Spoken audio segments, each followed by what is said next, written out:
Тәкаппар әйел мен балдақты кісі. Қолындағы тор дорбасы жер сызып келе жатқан бұйрашас жас келіншекке қарсы кездескен балдақты кісі байқаусызда сәл сүйеніңкіреп өтті.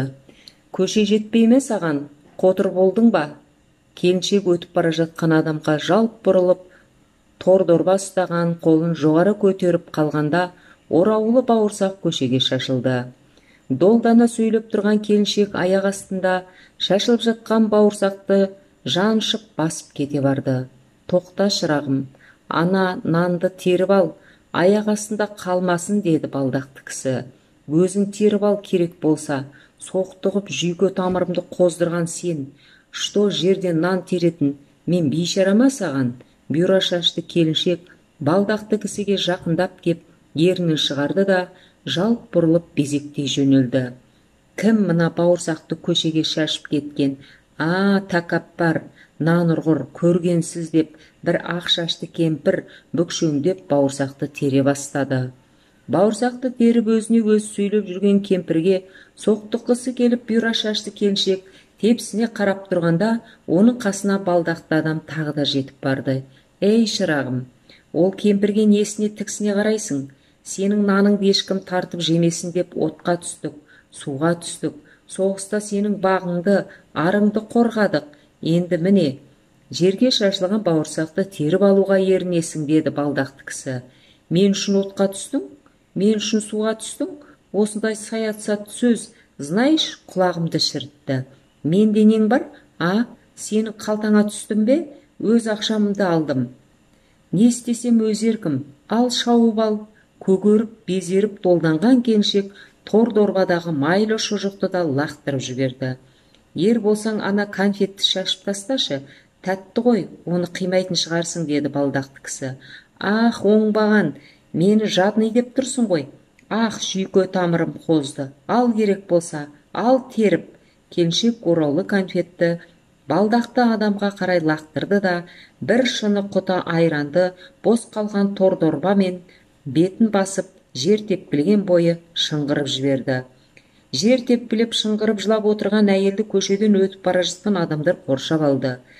Оның қасындағы балдақты кісі шоқақтап, шашылған конфетті теріп жүрді. Немене, бұл бұрышқа тығындала қалдыңдар? Тараңдар, жол беріңдер жұртқа. Ерсілі қарсы алған машинаның, жаяу адамдардың жүрісін еттеп, көше ортасында тұрған милиционер үскірік шалып, екпіндеп жетіп келді де, қираған құты, төгілген айран, шашылған конфетке көз жүгіртіп өтіп, жылап тұрған әйелге бұрылды. Азаматша, сізге кім тиді, деп тік тартыла қалып, қолын шекесіне қойды. Анау оңбаған, деп әйел балдақты кісіні көрсетті. Ұзын бойлы милиционер құлағына дейін қызарып, ұят өртеп тұрған балдақты кісінің қасына барды да, балағына шашыраған айранға көзі түсіп, ер соңымнан, азаматша, сіз де жүріңіз. Мына бұзақының ана әйелді ұрған кім көрді, деп жан-жағына қарады. Соттау керек мұндай бұзақыларды.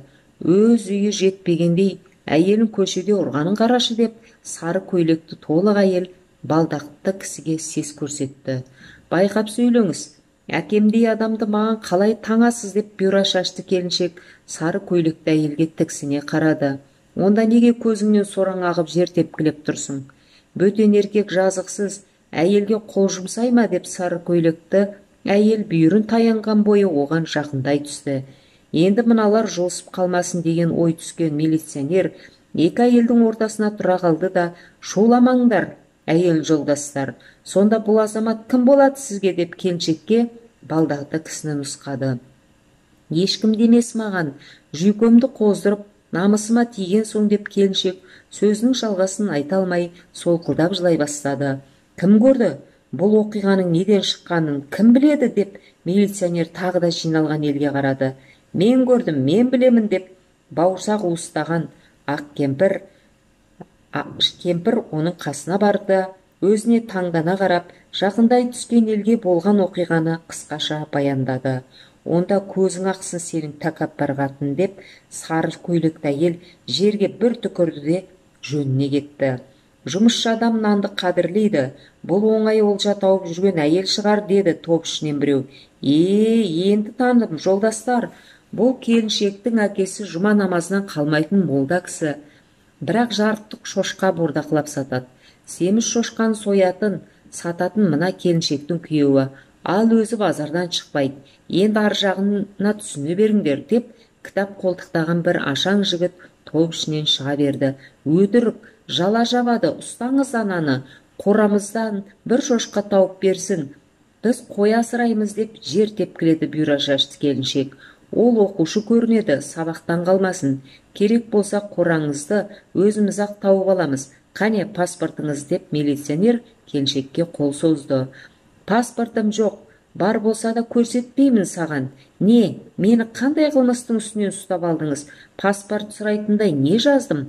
Праваң жоқ, менің ешкімнен қорқатын қылмысым жоқ. Келіншек милиционердің өзіне өршелене сөйлеп долданып тұрды. О, солай деңіз. Онда бөлімшеге барып сөйлесейік. Милиционер соңымнан еріңіз деген белгі беріп, қолын шекесінен түсірмей оңға бұрылды.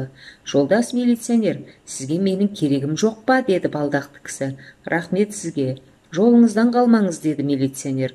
Ел әлі қоршап тұрған балдақты кісі жерге жатқан бір бауырсақты үрлеп аузына салып жіберді. Жарықтық нан, тәкаппар әйелдің дорбасында нең бар еді? Армысыздар, қадірменді тыңдармандар, арнама қош келдіңіздер. Аудио ұнаса, пікір қалдырып, жақындарыңызбен бөлісе кетуді ұмытпаңыздар.